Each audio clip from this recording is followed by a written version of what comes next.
Between 2 to 3 years after its release in 2003, I would finally play what's one of my favorite games of the 6th generation, being Prince of Persia: The Sands of Time. First being introduced to the PlayStation 2 version by one of my best friends, I would not get it in my gaming library until summer of 2006 for my GameCube, before I started high school as a matter of fact. As recent as 2020, I was in the mood to re-explore what I thought was a masterpiece at the time. Does it still hold up? Let's find out.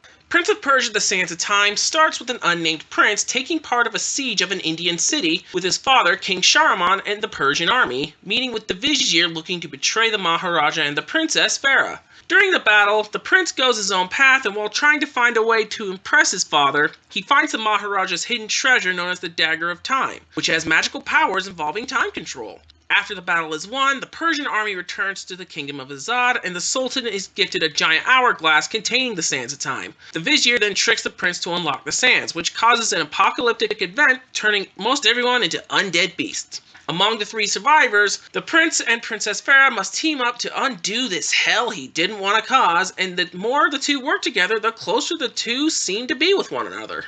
I'll make a note about the romance in the game, as when I was younger, I would only make fun of it. Now as an adult, I find it to be one of the better romantic stories in games, especially compared to some other examples that make me cringe as much as I watched Star Wars Episode 2: Attack of the Clones. Nevertheless, when paired with the apocalyptic plot, it's a bit typical, but it's entertaining. For the gameplay, Sands of Time is a cinematic platformer in the series' second attempt at 3D following Prince of Persia 3D by Red Orb Entertainment. But before even Lara Croft would adapt in Tomb Raider Legend, Sands of Time would forego the tank controls and use the superior control methods popularized by games such as Super Mario 64, with mechanics as said by the developers influenced by Ico, Tony Hawk's Pro Skater, and movies such as The Matrix, in that the prince can wall run across longer gaps too far to jump, and even run up walls. Even in combat, the prince can vault over enemies and hit them with his sword, or even leap from walls, tackling them down. The unique twist here is that the time powers the prince would get once he acquires the Dagger of Time. In that you screw up, you can rewind for a short while, going back to where you were. It popularized its use in some retro releases you see today. You can even slow time, but I find that to not have much use personally, so unless by accident, I never use it.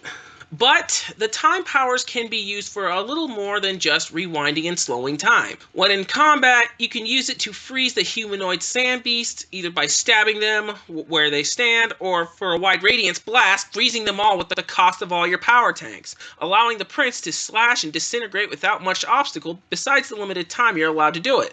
It was a trick I found cool as a kid, and I find it cool now. Sadly, what I don't think has aged very well is really just the combat. While I do appreciate that it matches with the acrobatics of the prince, the feel of it just doesn't hold a candle to more combat-oriented action games at the time. Mainly because the controls don't always time right no matter what version I play. What does hold up is the platforming and puzzle solving.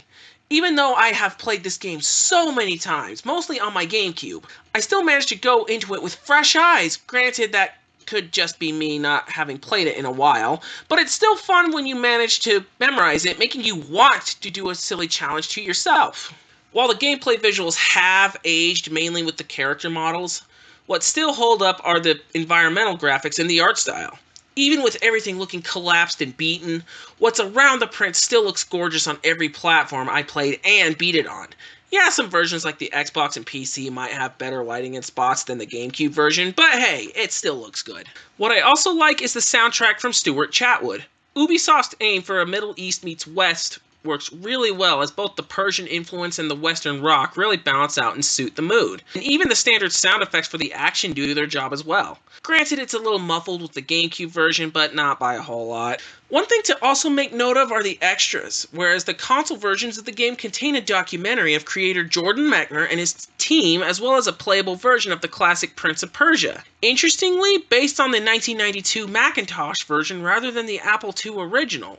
If you're an Xbox owner, however, at least with the North American version, you get a double feature with not only Prince of Persia 1, but you also get Prince of Persia 2, The Shadow and the Flame.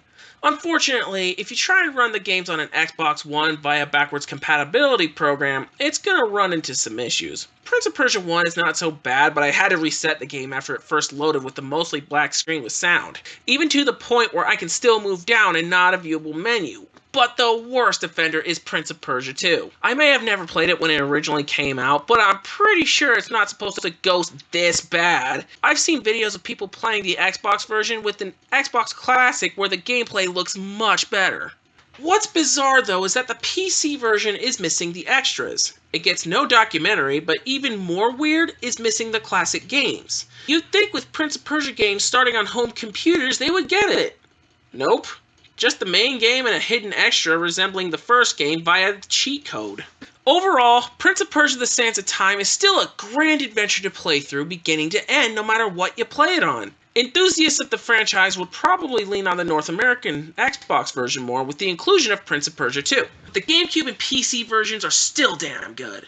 Nevertheless, it's one of those games that need to be experienced. 9 out of 10 for all versions.